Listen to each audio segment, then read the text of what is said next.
Hier, nous avons traversé l'enfance de Guts. Cet enfant, né d'un cadavre, forgé dans la douleur, élevé par la guerre. Et nous avons vu son ascension fulgurante au sein de la troupe du Faucon, aux côtés de celui qui allait devenir son soleil, Griffith. Deux hommes, deux âmes liées, l'un rêve de régner sur le monde, l'autre cherche encore sa place, son but, son rêve. Cette flamme intérieure qui pourrait le rendre digne, peut-être, d'exister à ses côtés. Mais Guts, las d'être l'épée d'un autre, choisit de partir. Griffith, fou d'amour et d'orgueil, tente de le retenir, jusqu'à vouloir le tuer. Mais Guts n'est plus celui qu'il était. Il l'abat d'un seul geste, s'en va. Sans un regard en arrière.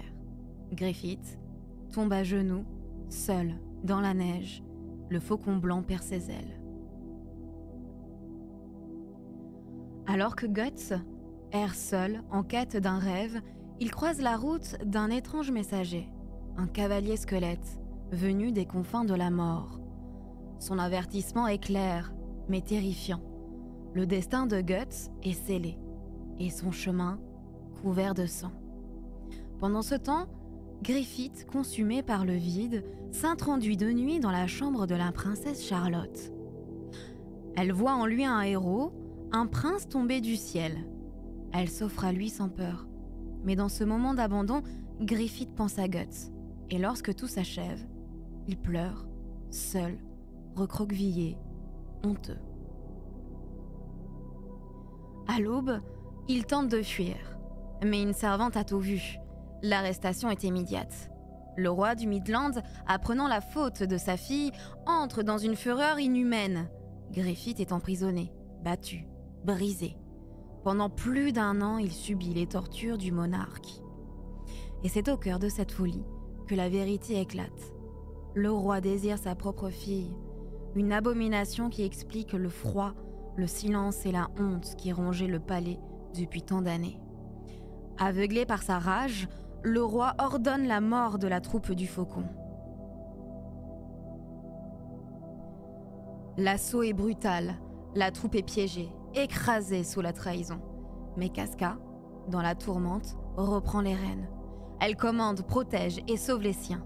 Pendant ce temps, Guts, ignorant tout, participe à un tournoi de guerriers. Là, il affronte Shia, un combattant venu d'un autre royaume. Lorsqu'il apprend la chute de ses anciens compagnons, Guts comprend. Il doit revenir. Et il repart, l'épée au poing, le cœur en feu. Le destin les réunit à nouveau. Shiat, engagé pour tuer les faucons, croise Guts sur sa route. Mais Guts, invincible, abat l'assassin et sauve ses frères d'armes. La troupe célèbre son retour. Les visages s'illuminent, sauf un, Casca. Elle ne lui pardonne pas. Mais leur colère se mue en vérité. Et leur vérité en amour. Dans une nuit de tendresse et de larmes, ils s'avouent leurs blessures. Guts promet de trouver son rêve, mais cette fois, à ses côtés. Et ensemble, ils décident de sauver Griffith. Guidés par la princesse Charlotte, les faucons s'aventurent dans les entrailles du château. Les murs portent des marques anciennes, des symboles funestes déjà vus autour du cou de Guts. La tour de la Renaissance se dresse devant eux, sinistre et sacrée. Là, dans l'ombre, ils trouvent Griffith.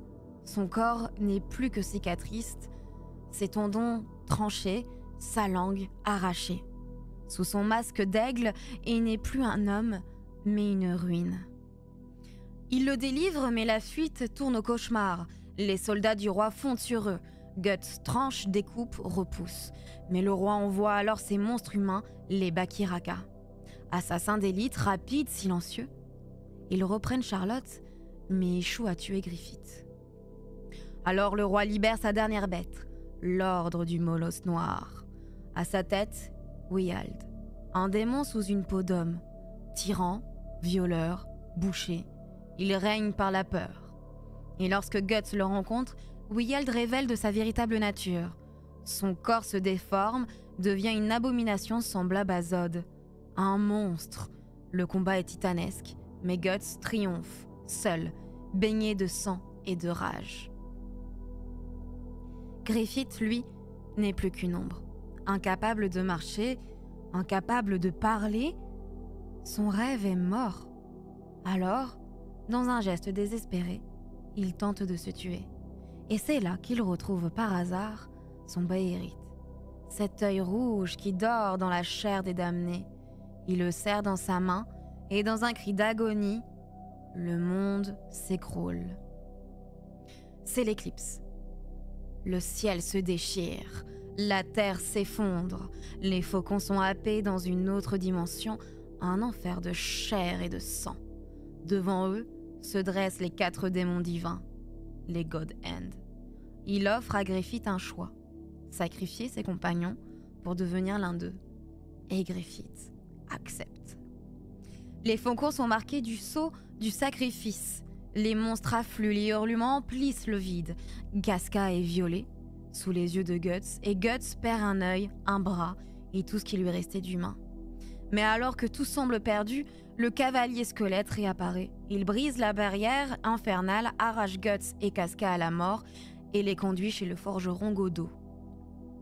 Là, le cavalier révèle la vérité. Guts est maudit, marqué à vie. Chaque nuit, les démons viendront à lui. Casca, elle, a perdu l'esprit. Et ce fœtus maudit qui hante Guts dans ses rêves, c'est l'enfant qu'il aurait eu avec elle. Déformé, souillé par la malédiction de Griffith. Alors, Guts forge sa résolution. Godot lui remet une épée démesurée, la Dragon Slayer. Et ainsi renaît le tueur de démons, seul, vêtu de noir, mutilé, mais indomptable. Guts reprend la route.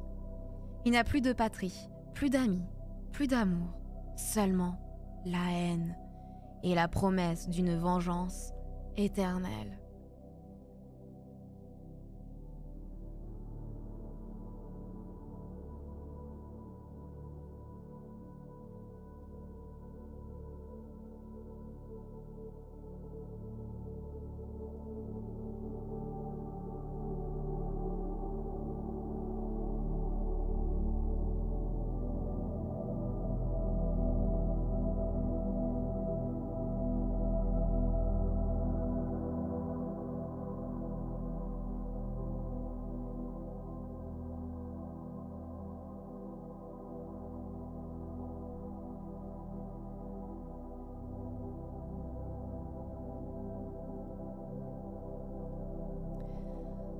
Au sein de la brigade, la troupe du Faucon, Casca se tient comme un pilier. Second officier de Griffith, elle s'impose dans un monde d'hommes. Voix ferme, esprit net, l'âme sûre. Sa force ne tient pas seulement à son épée. Elle réside dans sa résolution à exister malgré les codes, malgré les regards et malgré l'époque. Casca a choisi l'armure et la discrétion de ses traits féminins, non par déni mais par stratégie. S'y ajoute une singularité trop rare dans la fiction des années 90, une héroïne noire au premier plan, à la croisée des mythes et des batailles. On pense à Jeanne d'Arc, figure française par excellence. Une jeune femme, la guerre pour destin, un chef qu'elle porte vers sa couronne, de même que Jeanne, entraîna Charles VII à Reims. Casca porte, avec une loyauté farouche, le rêve de Griffith, un royaume à bâtir. Mais Casca avance dans une époque où la féminité est surveillée, marchandée et parfois brisée. Les voix de ses compagnons révèlent la misogynie ordinaire. Carcus la rabaisse. Guts, lui-même, encore prisonnier des réflexes de l'époque, cède à des phrases blessantes. Puis vient Adon, chef des lanciers lourds de la baleine bleue, caricature d'un système. La guerre est le domaine des hommes. Dans cette société, la chasteté des femmes devient l'étalon de l'honneur des hommes. La princesse Charlotte, élevée dans l'idée d'une pureté sacrée, devient monnaie de pouvoir. Le roi du Midland, rongé par un désir incestueux, incarne une monstruosité humaine avant tout autre. Griffith, en franchissant sa porte, ne cherche pas l'amour. Il se blesse lui-même, obsédé par l'ombre de Guts. La scène n'est pas romantique. Elle expose l'abus. L'instrumentalisation, la rage d'un monde où le corps des femmes fait les frais des ambitions et des névroses. Le passé de Casca éclaire sa trajectoire. Vendu enfant par des parents ruinés, livré à un noble qui tente de la violer, sauvé par Griffith qui lui jette une épée. Geste fondateur, s'armer pour survivre. Plus tard, l'horreur reprend ses droits avec Wiald. La meute, les champs de guerre, Berserk montre sans complaisance combien la violence sexuelle est un système, pas un accident. Et combien l'horreur, la plus terrifiante, n'a pas toujours de croc, elle a un visage humain. Et pourtant, une éclaircie, Guts et Casca, deux êtres taillés par la douleur qui se reconnaissent enfin. Après la chute et la grotte, après les colères et les malentendus, la tendresse trouve une brèche. Leur union, unique scène d'amour pleinement consentie de l'arc, soigne des blessures profondes. Guts affronte ses souvenirs de victime, Casca renoue sans honte avec sa féminité.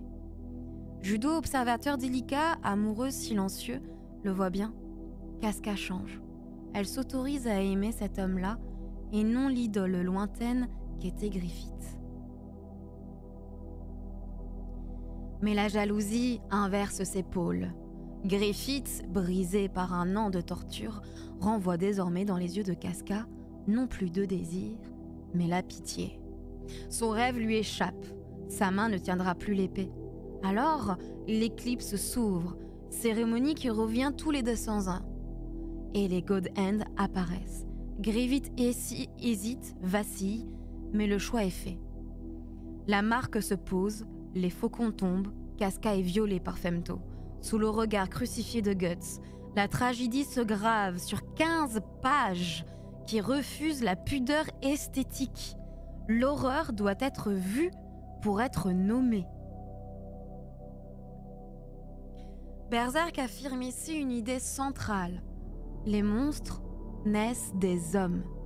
La monstruosité n'arrive pas de l'extérieur. Elle croît à l'intérieur. D'où ce jeu d'images qui, chez Griffith, montre le fond des cases se brouiller. Blanchir puis noircir, comme une radiographie de l'âme où l'on voit Griffith vaciller, hésiter, avant d'accepter le sacrifice. On arrive à percevoir ses démons intérieurs, alors qu'il n'émet aucun bruit. C'est la force de Miura. Par le dessin, il arrive à nous transmettre un message. Et si la déchéance de l'esprit vers le mal. Au moment clé, Ubik, des God Hand, intervient, tranchant net les derniers doutes de Griffith. Deux yeux ronds s'ouvrent comme des hublots, on plonge littéralement dans le regard d'Ubik. Ce n'est pas le kaléidoscope trompeur d'un Sharingan, le récit précise bien que ce n'est pas une illusion. Et, fait troublant, les God Hand se montrent méthodiquement honnêtes dans leur procédure. Ils respectent la décision du comte de ne pas sacrifier sa fille dans le tome 3. La causalité fléchit, mais la règle n'est pas mentie. Ici aussi, Ubik n'invente pas. Il exhume le passé tel que Griffith en a conscience. Voilà donc Griffith enfant, un garçon qui cherche des camarades et tombe sur une montagne de cadavres. Les siens morts sous sa bannière pour son château de rêve. L'image superpose les couches, l'enfant regarde les actes de l'adulte. Face à la vieille femme qui lui tient lieu de conscience, il se défend. Ce n'est pas ma faute, ils ont choisi. Une dénégation d'enfant ou plutôt une responsabilité refoulée. Mais la vieille n'est pas une vieille. C'est Ubik et Conrad, travesti en pédagogue cruel. Il pousse, il pèse, tu es allé trop loin pour t'arrêter. Honore les morts en avançant, et il en faudra encore beaucoup. La main de Griffith hésite, puis se ferme. Il formule l'argument qui le lira. Ce n'est plus le moment de regretter. Et pourtant, juste avant, l'ombre, un miroir s'est entrouvert. Un futur alternatif, presque brutal, presque banal, Casca pour épouse, un enfant nommé Guts, un chien nommé Pipin. Image tentante presque trop, une Inception qui n'ose pas s'avouer. Le rouet dans le cadre le dit mieux que des mots. La causalité a pris, le fil tire. Dans cette séquence, la présence du rouet n'est pas un simple décor. C'est la machine du destin qui s'éveille. La causalité se met en branle, tout un rouage se met en marche. Ce rouet parle plusieurs langues, celle des moires, des parcs, 3 sœurs qui filent, mesurent et tranchent le fil de la vie, maîtresses de la destinée humaine, de la naissance et de la mort. Celle des contes, où la vieille pousse les ruines à toucher l'aiguille, une belle au bois dormant en version dark fantasy. Ou celle de Faust, qui signe sa dette pour atteindre l'inatteignable. En un seul geste circulaire, le rouet réunit mythe, conte et pacte. Le fil se tend et le monde suit. Avant d'aller plus loin, arrêtons-nous sur ces silhouettes qui règnent dans l'ombre, les God Hand. On les dit au service des forces d'obscur, tapis aux confins du monde astral, peut-être même d'un principe supérieur que certains nomment idée. Leurs dessins restent voilés. On sait seulement qu'ils engendrent les apôtres. Sans en faire une fin en soi, une fois nés, ces monstres agissent librement tant qu'ils ne trahissent pas leur maître. Leur projet, difficile à trancher. Réintroduire l'inhumain dans le monde des hommes, hâter le déclin de l'humanité ou, plus glaciaux encore, obéir simplement à une causalité impassible. Leur esthétique rappelle les Cénobites d'Hellraiser. Sensualité dévoyée, sacrée tordue, beauté inquiétante, et chaque nom chez eux est un indice. Void d'abord, le plus ancien, le notaire du destin, celui qui appose la marque du sacrifice et semble tenir les clés de la causalité. Son nom renvoie à Destination Void de Frank Herbert. Un vaisseau peuplé de clones, une mission qui n'est qu'un prétexte, des esprits poussés à créer une conscience artificielle sous pression. Une expérience froide, calculée, comme si Void avait ses 6 doigts expérimenté lui aussi les engrenages du réel. Plus tard dans l'œuvre, on le voit entouré d'autres God Hand, preuve que l'éclipse n'était pas la première cérémonie. L'idée d'une mission cyclique presque colonisatrice affleure. Slan, seule figure féminine, incarne la perversion statique. Son nom vient de Van Vogt, des êtres supérieurs traqués et sexualisés, dont le corps et l'esprit dépassent l'humain. Slan, c'est la volupté du cruel, la liturgie du désir prédateur. Ubik, comme chez Philippe Dick, souffle l'instabilité du temps. Mémoire réécrite, passé qui remonte, vérité qui glisse. C'est lui qui plonge Griffith dans son propre passé. Non pas une illusion, mais un déplié de conscience où l'enfant revoit l'adulte face à ses cadavres et à son rêve. Conrad, enfin, maître des rats, des pestes, de la décomposition. Son nom s'appelle Zelazny, toile immortelle, un être changeant, laid et puissant qui se glisse dans la perception d'autrui. Visuellement, Conrad évoque un cloporte sacré, forme ronde, mains jointes, yeux clos, sourire de Bouddha.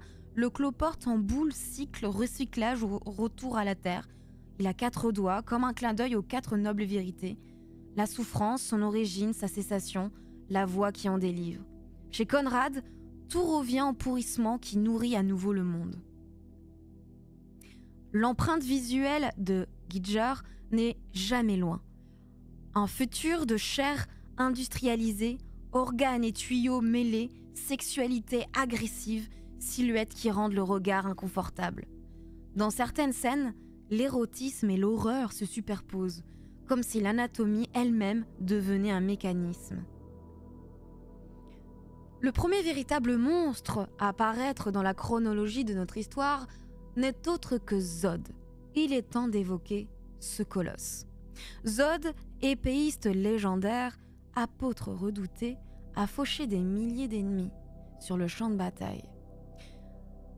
On le croit disparu, mais il réapparaît, et cela depuis près de 3 siècles. On le nomme Nosferatu. non pas le vampire des légendes, mais à l'origine l'innommable, l'insupportable, une façon de dire que l'ennemi est immortel et que c'est le dieu du carnage. Sa soif de combat est inextinguible, mais Zod n'est pas un sadique. Il méprise les faibles, ne s'attarde pas à les torturer. Ce qu'il cherche, c'est l'adversaire digne. Ainsi, lorsque Guts lui tient tête et le blesse, Zod s'étonne. Voilà un homme à la hauteur. Guts découvre alors pour la première fois la peur nue, celle de mourir. Zod respecte les rares survivants. Guts est l'énigmatique cavalier squelette. Au siège de Dordré, il ira même jusqu'à jeter son arme à Guts pour lui sauver la vie. Non par bonté, mais pour préserver un rival à la mesure de sa force. Un an plus tard, alors que la troupe du Faucon subit la traque de Wyald, Zod intervient. Wyald a bafoué la volonté des God Hand en prenant Griffith estropié pour otage. Zod l'exécute sans état d'âme. Puis il annonce à Griffith que son héritage cramoisi le reviendra. Énigme laissée en suspens à Guts, tu comprendras très bientôt. Car Zod parle souvent en prophète. Déjà, il avait prévenu Guts, le jour où l'ambition de Griffith s'effondra, la mort se dressera face à toi. La suite montrera combien cet avertissement frôle l'inéluctable. Ces figures, Zod, les apôtres, n'apparaissent pas au hasard. Elles obéissent à des cérémonies qui scandent l'univers de Berserk. La première et la plus courante est la transformation en apôtre. Un humain reçoit une béhérite, une audience lui est accordée et à condition de payer le prix, sacrifier ce qu'il a de plus cher. Plus rare, la grande éclipse. Elle revient tous les 216 ans. Un nombre lié à l'apocalypse de Jean, le nombre de la bête. Griffith, lui, ne devient pas apôtre. Il possède la béhérite du roi, l'œuf conquérant, et franchit un seuil encore bien plus haut. Au début de l'éclipse, Puck a un pressentiment. Dieu ou démon jetteront un coup d'œil par ce trou. Une intuition d'une puissance au-delà même des God Hand. Il existe enfin une troisième cérémonie, plus rare encore, celle de l'incarnation millénaire. Et nous y viendrons. Parlons maintenant du cavalier squelette. Guerrier en armure, casque en forme de crâne, destrier noir, il défie même Zod. Beaucoup disent qu'il n'est autre que Gaisric. En effet, lorsque la troupe s'enfonce dans la tour de la Renaissance pour sauver Griffith, c'est l'histoire de Gaisric que Charlotte et Judo rappellent. Un conquérant qui unifia jadis les terres, bâtit une capitale appelée Midland, puis vit sa cité engloutie en une nuit, comme punie par des anges. Au fond de la tour, la marque de l'éclipse. Tout indique que Gaisric a connu lui aussi ce baptême de ténèbres et que le cavalier squelette n'est autre que son vestige. Berserk est un carrefour. On y croise des visages venus de partout, des peuples aux armes singulières, des références qui tissent un pont entre nos mémoires et ce monde de ténèbres. Voyez, les Barekiraka de l'Empire Kushan, l'Orient des armes y déploie sa sienne, sa science. Silat surgit, félin et précis. Il manie les cathares, ses poignards à poing qui percent comme un coup de poing. Les chakrams, anneaux tranchants qui sifflent dans l'air. Et l'urumi, ce fouet lame souple qui cingle la distance. Son style rappelle le Kalari Payatu, art martial du sud de l'Inde. Souplesse, rotation, bond, un travail du centre qui transforme le corps en spirale. Chaque duel devient une danse, chaque pas une géométrie. Nous approchons de la fin de cette étape. Après le cataclysme, 3 seulement survivent grâce au cavalier squelette. Casca, Guts et Rickert. Il est conduit vers un refuge que Guts connaît déjà, là où il s'était entraîné après avoir quitté la troupe du Faucon. La maison du forgeron Godot, où vit aussi une petite fille. On y retrouve un Guts brisé, un œil perdu, un bras arraché. Casca, elle, est psychiquement dévastée. Elle a régressé. Dans ce corps de jeune femme, on perçoit l'effroi d'un enfant. Elle repousse Guts terrifiée. comme si sa seule présence réveillait encore et encore l'ombre de l'éclipse. La nuit venue, la marque au cou de Guts s'embrase et attire les démons comme si son corps était l'offrande promise au banquet des apôtres. Le cavalier squelette, lui, parle alors d'une voix d'outre-monde. C'est la réalité où tu devras désormais vivre, un univers que les yeux humains ne peuvent voir. Tu te tiendras sur le seuil, là où deux mondes se frôlent sans jamais se mêler. Ce seuil devient un mystère de plus, deux plans qui se touchent sans se confondre. C'est aussi ici que se résout un ancien secret, celui du fœtus qui hantait Guts. Une scène terrible du ventre de Casca tombe un enfant mal formé, marqué par la malveillance de Griffith. L'enfant de Casca est Guts, souillé avant de naître. Guts, accablé, veut l'achever. Casca, mu par un instinct maternel irrépressible, s'y oppose. À l'aube, la créature disparaît. Le cavalier squelette prévient « Cet enfant est maudit, mais il reviendra. Les enfants honorent leurs parents et les enfants démons le font à leur manière. » Alors, Guts choisit. Ne pouvant supporter l'état de Casca, il la confie aux soins de Rickert, de Godot et de la petite fille. Quant à lui, il repart en chasseur. C'est chez Godot qu'il reçoit l'attirail qui deviendra sa signature. La tenue noire du vagabond, un bras mécanique équipé d'une arbalète et surtout l'épée légendaire, la Dragon Slayer. La légende dit qu'un roi voulut une lame si puissante qu'elle tuerait un dragon. Godot forgea l'épée, mais elle était trop grosse, trop lourde, trop grossière pour qu'un soldat la manie. Le roi y vit une insulte et bannit le forgeron avec son œuvre. Bien plus tard, chez Godot, en plein combat contre un apôtre, l'arme de Guts se brise. Il saisit la Dragon Slayer et abat le monstre.